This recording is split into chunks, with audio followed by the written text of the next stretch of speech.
पहला क्वेश्चन है, हाल ही में विश्व पर्यावरण दिवस कब मनाया गया है? तो अभी 5 जून को विश्व पर्यावरण दिवस मनाया गया। तो इस क्वेश्चन का सी ऑप्शन सही है।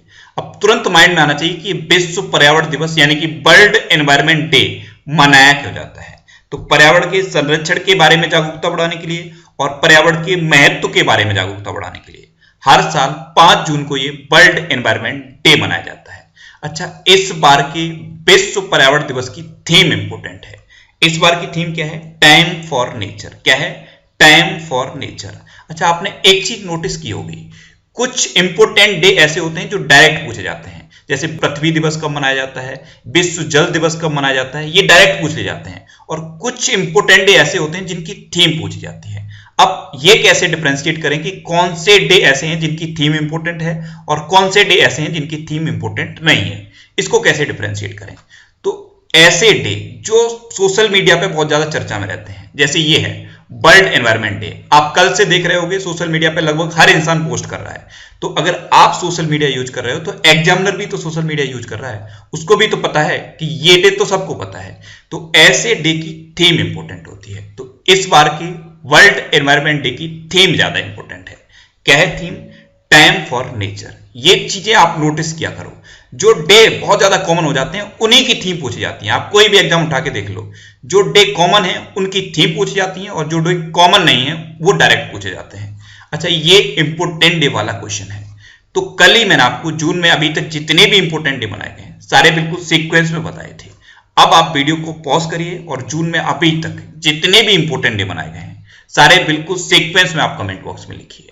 आज की वीडियो का हम टारगेट रखते हैं 40,000 लाइक का। तो अगर ये वीडियो आपको अच्छा लगता है, हेल्पफुल लगता है, तब आप इस वीडियो को लाइक और शेयर जरूर किया करो। और मैं आपको भी बोलता हूं, डेली मॉर्निंग में उठकर सबसे पहले अपने लिए टारगेट फिक्स करो, चाहे छोटा सा ही टारगेट फिक्स करो, लेकिन डेली मॉर्निंग में उठकर सबसे पहले अपने लिए टारगेट फिक्स करो और फिर अपना पूरा दिन उस टारगेट को अचीव करने में लगा दो। आपकी लाइफ ऑटोमेटिकली अच्छी हो जाएगी। नेक्स्ट क्वेश्चन है, किस राज्य की पुलिस ने डिप्रेशन ग्रस्त कर्मियों के लिए स्पंदन अभियान शुरू किया है? तो अभी छत्तीसगढ़ पुलिस ने डिप्रेशन ग्रस्त कर्मियों के लिए स्पंदन अभियान शुरू किया। ये नाम याद कर लेना है, स्पंदन अभियान। ये अभी छत्तीसगढ़ की पुलिस ने शुरू किया है। तो इस क्वेश्चन का बी ऑप्शन सही है। एक्चुअल में होता क्या है, जो पुलिसकर्मी लगातार ड्यूटी करते रहते हैं, कई बार वो डिप्रेशन में चले जाते हैं और कई ऐसी घटनाएं हुई हैं कि डिप्रेशन की वजह से पुलिसकर्मी अपने सीनियर से ही झगड़ जाते हैं, कई बार अपने साथी से झगड़ जाते हैं और कई बार पब्लिक से झगड़ा कर लेते हैं। तो इसी वजह से अब छत्तीसगढ़ की पुलिस ने ये स्पंदन अभियान शुरू किया है। इसमें क्या होगा, परामर्श सत्रों का आयोजन किया जाएगा, संगीत और योगा की थेरेपी का आयोजन किया जाएगा, जिससे कि ये पुलिसकर्मी डिप्रेशन में न जाए। अब छत्तीसगढ़ की बात है तो ये है मैप में छत्तीसगढ़। छत्तीसगढ़ की कैपिटल क्या है? रायपुर। और एक और शहर है नया रायपुर, उसका नाम बदल दिया गया है। नया रायपुर का नाम बदल के अब क्या रखा गया है? अटल नगर। छत्तीसगढ़ के चीफ मिनिस्टर कौन है? भूपेश बघेल। और छत्तीसगढ़ की प्रेजेंट टाइम पे गवर्नर कौन है? अनुसुईया उइके। अच्छा, अभी छत्तीसगढ़ में सेजी हाट नाम का ऐप लॉन्च हुआ था। इसको आप सी घाट कह के याद कर सकते हो। सी घाट कह के जब आप याद करोगे तो आसानी से याद हो जाएगा। सीजी हाट ऐप ये छत्तीसगढ़ में लॉन्च हुआ था। और किसके लिए लॉन्च हुआ था? ये आवश्यक वस्तुओं की होम डिलीवरी के लिए लॉन्च हुआ था। छत्तीसगढ़ में ही पढ़ई द्वार द्वार ऐप भी लॉन्च हुआ है। ये जितने भी अभी ऐप लॉन्च हुए हैं और कोरोना वायरस से रिलेटेड ऐप इंपोर्टेंट है। नेक्स्ट क्वेश्चन है, हाल ही में जारी एशिया यूनिवर्सिटी रैंकिंग 2020 में कौन शीर्ष पर रहा है? तो अभी एशिया यूनिवर्सिटी रैंकिंग 2020 जारी की गई और इसमें सिंगुआ यूनिवर्सिटी टॉप पर रही है। तो इस क्वेश्चन का बी ऑप्शन सही है। अच्छा, सिंगुआ यूनिवर्सिटी टॉप पर तो रही, लेकिन ये है कहां? तो ये चाइना में है और ये इस बार की एशियन यूनिवर्सिटी रैंकिंग में टॉप पर है। सेकंड नंबर पे है पेकिंग यूनिवर्सिटी और थर्ड नंबर पे है नेशनल यूनिवर्सिटी ऑफ सिंगापुर। तो ये टॉप 3 यूनिवर्सिटी आपको याद रखनी है। अच्छा, एशियन यूनिवर्सिटी रैंकिंग में टॉप 100 में इंडिया की सिर्फ 8 यूनिवर्सिटी को शामिल किया गया है, जिसमें से आईआईएससी बेंगलोर 36वें नंबर पे है। आईआईएससी बेंगलोर 36वें नंबर पे है। अच्छा, ये जो एशिया यूनिवर्सिटी रैंकिंग है इसको कौन जारी करता है? तो इसको THE जारी करता है। कौन? THE। अब THE ये क्या है? ये एक ब्रिटिश रैंकिंग एजेंसी है और इसकी फुल फॉर्म क्या है? The higher education. क्या है full form? The higher education. Next question है, हाल ही में नगर वन कार्यक्रम का शुभारंभ किसने किया है? तो तो प्रेजेंट टाइम पे हमारे केंद्रीय वन एवं पर्यावरण मंत्री हैं प्रकाश जावड़ेकर। इन्होंने नगर वन कार्यक्रम का शुभारंभ किया। तो इस क्वेश्चन का सही ऑप्शन सही है, नगर वन कार्यक्रम। ये क्या है? इसमें क्या होगा, जो शहरी क्षेत्र हैं वहां पे वन डेवलप किए जाएंगे और ये टारगेट है कि अगले 5 साल में शहरी क्षेत्रों में 200 शहरी वन विकसित किए जाएं। इसीलिए ये नगर वन कार्यक्रम का शुभारंभ किया गया है। नेक्स्ट क्वेश्चन है, हाल ही में अनवर सागर का निधन हुआ है, वे कौन थे? तो अनवर सागर ये एक प्रतिष्ठित गायक थे और अभी इनका निधन हो गया। तो इस क्वेश्चन का बे ऑप्शन सही है। ये थे अनवर सागर, ये इंडियन परफॉर्मिंग राइट सोसाइटी के सदस्य भी थे और अभी इनका निधन हुआ है, तो इनका नाम आपको याद रखना है। नेक्स्ट क्वेश्चन है, हाल ही में WTO में भारत का राजदूत किसे नियुक्त किया गया है? तो अभी WTO में भारत का अगला राजदूत अपॉइंट किया गया है ब्रजेंद्र नवनीत को। तो इस क्वेश्चन का ए ऑप्शन सही है। ये हैं ब्रजेंद्र नवनीत, ये तमिलनाडु कैडर के एक IAS अधिकारी हैं और 1999 बैच के IAS अधिकारी हैं। इन्हीं को अभी WTO में भारत का अगला राजदूत अपॉइंट किया गया है। अच्छा, WTO की फुल फॉर्म क्या है? World trade organisation. इसकी स्थापना कब हुई? 1995 में। इसका हेडक्वार्टर कहां पे है? जिनेवा में। और इसके प्रेजेंट टाइम पे हेड कौन है? पास्कल लामी। कौन है? पास्कल लामी। WTO से एक और क्वेश्चन बन जाता है कि इसके कितने मेंबर कंट्री हैं? तो इसमें प्रेजेंट टाइम पे 164 मेंबर कंट्री हैं। नेक्स्ट क्वेश्चन है, हाल ही में भारत सरकार ने कितने करोड़ डेयरी किसानों के लिए किसान क्रेडिट कार्ड अभियान शुरू किया है? तो अभी भारत सरकार ने 1.5 करोड़ किसानों के लिए किसान क्रेडिट कार्ड अभियान शुरू किया। तो इस क्वेश्चन का सही ऑप्शन सही है। अच्छा, किसान क्रेडिट कार्ड, जनरली आपने KCC ये वर्ड सुना होगा, किसान क्रेडिट कार्ड, इसी को कहते हैं KCC। इसमें क्या होता है, किसानों को बहुत कम रेट पर लोन दिया जाता है और KCC के थ्रू किसान 3 लाख तक का लोन ले सकते हैं और इस पर 7% का ब्याज लगता है और अगर किसान इसको सही टाइम पर वापस कर देते हैं तो 3% की सब्सिडी देती है गवर्नमेंट। तो ये है KCC। तो अभी भारत सरकार ने 1.5 करोड़ डेयरी किसानों के लिए किसान क्रेडिट कार्ड अभियान शुरू किया है।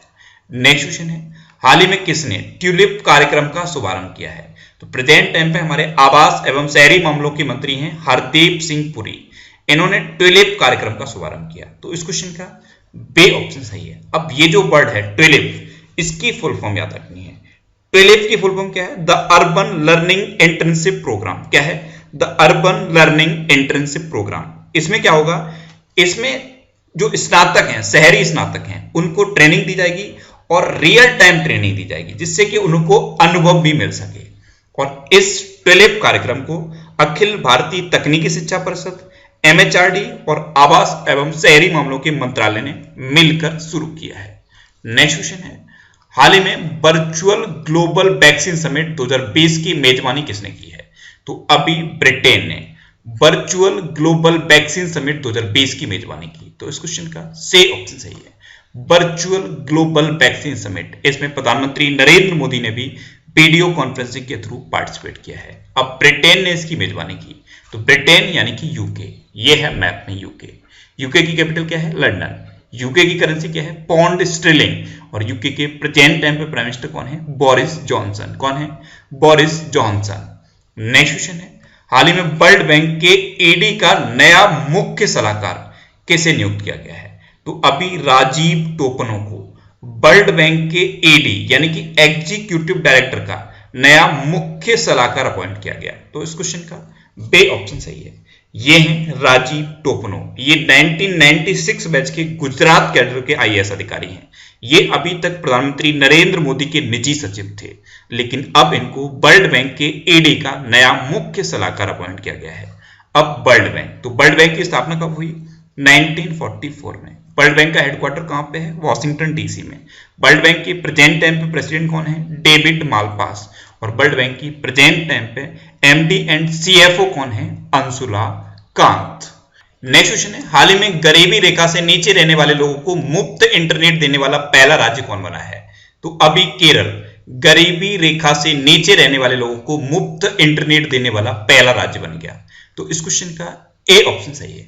अच्छा, मैंने आपको बताया था केरल ने के फोन प्रोजेक्ट की घोषणा की थी। के फोन प्रोजेक्ट, इसमें क्या था, जो लोग गरीबी रेखा से नीचे के हैं उनको मुफ्त में इंटरनेट दिया जाएगा। तो इस के फोन प्रोजेक्ट के बाद अब देश का पहला राज्य बन गया है केरल, जिसने गरीबों को मुफ्त इंटरनेट देने की घोषणा की है। अब केरल बना है, तो ये है मैप में केरल।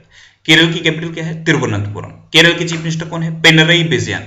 और केरल के प्रेजेंट टाइम पे गवर्नर कौन है? आरिफ मोहम्मद खान। अच्छा, जब भी केरल की बात आती है मैं आपको हमेशा बताता हूं, पेरियार वन्यजीव अभ्यारण्य और शांत घाटी, ये दोनों केरल में है।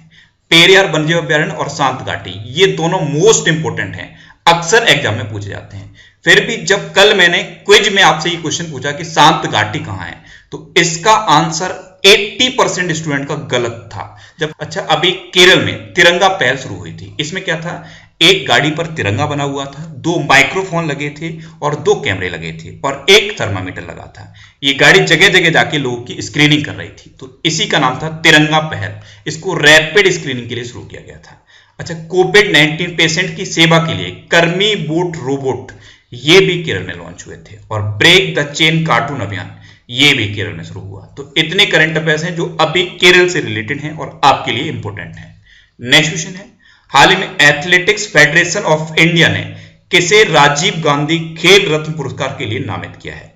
तो अभी नीरज चोपड़ा को एथलेटिक्स फेडरेशन ऑफ इंडिया ने राजीव गांधी खेल रत्न पुरस्कार के लिए नामित किया। तो इस क्वेश्चन का बे ऑप्शन सही है। ये है नीरज चोपड़ा। ये भाला फेंक के खिलाड़ी है, यानी कि एक जेवलिन थ्रोअर है, और इन्हीं को एथलेटिक्स फेडरेशन ऑफ इंडिया ने इस बार के राजीव गांधी खेल रत्न पुरस्कार के लिए नामित किया है। राजीव गांधी खेल रत्न पुरस्कार ये देश का सबसे बड़ा खेल पुरस्कार है, और इसी के लिए अभी बीसीसीआई ने रोहित शर्मा को नॉमिनेट किया था। रोहित शर्मा को इसी के लिए नॉमिनेट किया गया था। उसके बाद बॉक्सिंग फेडरेशन ऑफ इंडिया ने अमित पंघाल और विकास कृष्णन को भी इसी के लिए नॉमिनेट किया था, और अब एथलेटिक्स फेडरेशन ऑफ इंडिया ने नीरज चोपड़ा को इसके लिए नॉमिनेट किया है। अच्छा, खेल रत्न पुरस्कार, राजीव गांधी खेल रत्न पुरस्कार, इसकी शुरुआत कब हुई? इसकी शुरुआत हुई 1991 में। इसमें क्या मिलता है? 7.5 लाख रुपए मिलते हैं, एक शील्ड मिलती है, एक सर्टिफिकेट मिलता है और एक मेडल मिलता है। तो अभी नीरज चोपड़ा को भी इसके लिए नॉमिनेट किया गया है। नेक्स्ट क्वेश्चन है, हाल ही में वंदे भारत मिशन के तहत लौटने वाले नागरिकों के कौशल मानचित्रण के लिए कौन सी पहल शुरू की गई है? तो अभी स्वदेश पहल शुरू की गई है। ऐसे लोग जो विदेशों से अभी वंदे भारत मिशन के तहत लौट रहे हैं, इनके लिए स्वदेश पहल शुरू की गई है। तो इस क्वेश्चन का सही ऑप्शन सही है। अब पहले तो स्वदेश की फुल फॉर्म याद कर लेनी है। स्वदेश की फुल फॉर्म क्या है? Skilled worker arrival database for employment support. क्या है? Skilled worker arrival database for employment support. ये जो विदेश से लोग लौट के आ रहे हैं, इनमें कौन कौन सी स्किल है, इसका पता लगाया जाएगा और उसके बेस पर इनको फिर से काम दिया जाएगा और रोजगार दिया जाएगा। इसीलिए ये स्वदेश पहल शुरू की है गवर्नमेंट ऑफ इंडिया ने। अच्छा, ये जो वंदे भारत मिशन है, इसको किसने शुरू किया था? इसको इंडियन एयरफोर्स ने शुरू किया था, विदेशों से भारतीयों को लाने के लिए। ऐसे ही इंडियन नेवी ने भी एक शुरू किया था, ऑपरेशन समुद्र सेतु, वो भी विदेश में फंसे हुए भारतीयों को लाने के लिए था। नेक्स्ट क्वेश्चन है, हाल ही में किसे एशिया रीजन के लिए कॉमनवेल्थ शॉर्ट स्टोरीज प्राइज 2020 से सम्मानित किया गया है? तो अभी कृतिका पांडे को एशिया रीजन के लिए कॉमनवेल्थ शॉर्ट स्टोरी प्राइज 2020 से सम्मानित किया गया। तो इस क्वेश्चन का बी ऑप्शन सही है। ये है कृतिका पांडे। इनकी एक शॉर्ट स्टोरी है the great Indian T and snacks. ये एक बेसिकली लव स्टोरी है, और इसी शॉर्ट स्टोरी की वजह से इनको एशिया रीजन के लिए कॉमनवेल्थ शॉर्ट स्टोरी प्राइज 2020 से सम्मानित किया गया। नेक्स्ट क्वेश्चन है, हाल ही में सैलरी ट्रैकर मोबाइल ऐप मेरा वेतन कहां लॉन्च हुई है? तो मेरा वेतन ये एक सैलरी ट्रैकर मोबाइल ऐप है, ये अभी जम्मू कश्मीर में लॉन्च हुई है। तो इस क्वेश्चन का बे ऑप्शन सही है। और जम्मू कश्मीर के प्रेजेंट टाइम पे जो लेफ्टिनेंट गवर्नर हैं गिरीश चंद्र मुर्मू, उन्होंने इसको लॉन्च किया है। इससे क्या होगा, जम्मू कश्मीर के जो एम्प्लॉय हैं वो अपनी सैलरी को ट्रैक कर पाएंगे। अब जम्मू कश्मीर की बात है, तो जम्मू कश्मीर पहले एक राज्य था, लेकिन अब एक केंद्र शासित प्रदेश है। अब जब केंद्र शासित प्रदेश बना है तो कुछ क्वेश्चन के आंसर बदल गए हैं। जैसे हेमिस नेशनल पार्क, ये एग्जाम में बहुत पूछा जाता था। पहले ये जम्मू कश्मीर में था, लेकिन अब ये लद्दाख में पड़ता है, क्योंकि लद्दाख जम्मू कश्मीर से अलग होकर ही बना है। तो ये आप याद कर लीजिए, हेमिस नेशनल पार्क। अब इसका आंसर होगा लद्दाख। अच्छा, जम्मू कश्मीर में अब कौन कौन से नेशनल पार्क हैं? तो एक तो सलीम अली नेशनल पार्क है, दचगाम नेशनल पार्क है, और एक किश्तवाड़ नेशनल पार्क है। ये 3 अभी नेशनल पार्क हैं जो जम्मू कश्मीर से इंपॉर्टेंट हैं, और जम्मू कश्मीर में ही बुलर झील भी है। अब लास्ट वीडियो के क्वेश्चन का आंसर। लास्ट वीडियो में मैंने आपसे क्वेश्चन पूछा था कि हाल ही में सोदार नामक सोशल डिस्टेंसिंग ऐप किसने लॉन्च किया है, तो अभी गूगल ने सोदार नामक सोशल डिस्टेंसिंग ऐप लॉन्च किया। तो इस क्वेश्चन का बी ऑप्शन सही था और लगभग सभी स्टूडेंट्स का आंसर सही दिया है।